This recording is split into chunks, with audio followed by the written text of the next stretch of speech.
Did Jesus contradict himself in John 8:17 by calling the law yours when speaking to the Pharisees, while in John 7:51, Thank you. Nicodemus refers to the law as our law to Jesus?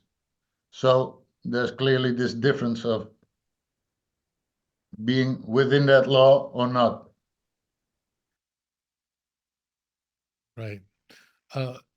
Right. So the distinction between John 7 and John 8 is this a um, is this a friendly conversation or adversarial conversation?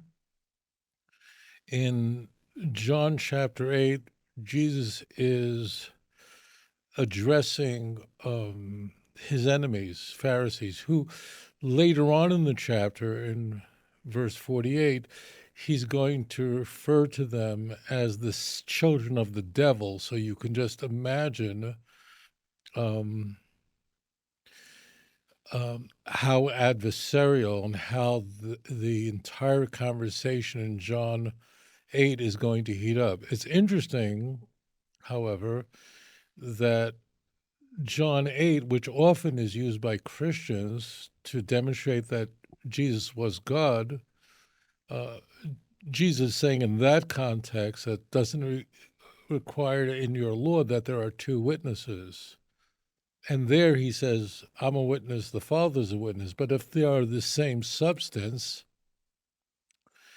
and co eternal, so then how is that two separate witnesses? So it's interesting that we have so many Christologies conveyed in the very same chapter.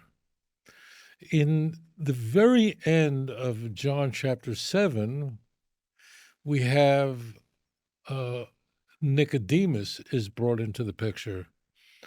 I don't think Nicodemus is a real figure. I don't think he's a historical person. I think he is a product of the Joannian community, and that's why he only appears in the book of John. But as it turns out, at the end of John 7, Nicodemus, who is portrayed as a member of the Sanhedrin, a Pharisee, but a friendly one, means he believed in Jesus, he is now saying about those who are accusing Jesus of being a false teacher, he is saying, but don't you need um, witnesses? Don't you need evidence? Don't you need a trial to condemn somebody? Doesn't it say that in our law? So it's a different speaker to a different audience. And strangely, the retort at the very end of John chapter 7 is, oh, you must be a Galilean as well. And in the Joannian world, being called a Galilean is the equivalent of being called an idiot, because the Galilee is an area that does not produce scholars. In fact, it's the same book of John in the first chapter. Like, what good thing can come out of Nazareth? You're familiar with that chapter, right?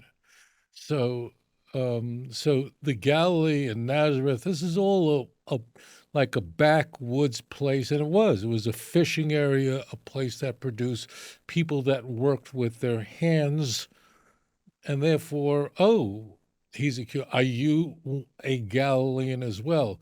So we have different interlocutors.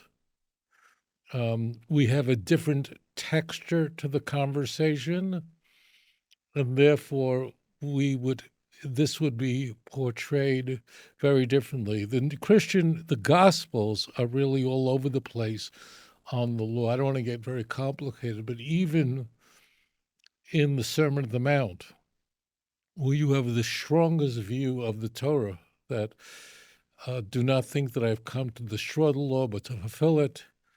Anyone who changes any part of it will be considered least in the kingdom of heaven. Unless your righteousness exceeds that of the Pharisees and the scribes, you can't enter heaven. So if you were looking at for any passages that are favorable toward the Torah, everyone would say the first chapter of the Sermon on the Mount. But you actually see later on in that chapter that you have heard, but I say unto you, you have heard that if you kill somebody, you've committed murder. But if you feel even anger in your heart, you already committed murder. You have heard that if you commit the act of adultery, you have violated sin. But I say to you, even if you feel lust in your heart, you've done it already. And what that does, and people don't recognize that, is saying, well, no one could do that. No one could abstain from being angry ever. No one could ever abstain from feeling lust. So you actually have it snuck into the text, this antinomian idea, which means in opposition to ritual law. No one can really do it. Okay? That's a really good question. Thank you.